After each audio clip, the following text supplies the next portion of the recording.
In this video, I'll show you how to factory reset your Beats Studio Pro. So it's very easy, it takes just a few seconds. Let me show you how.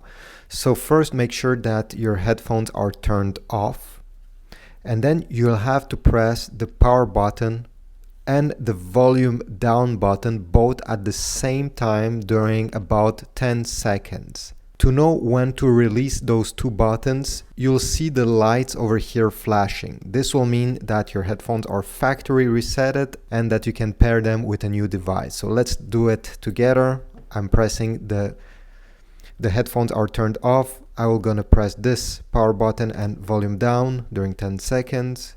3, 4, 5, 6, 7, 8, 9, 10.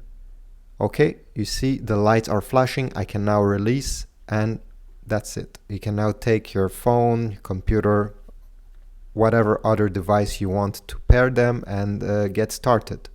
So thanks for watching. Hope this was useful. Please leave a comment down below, subscribe, give a like, and I'll see you in the next one.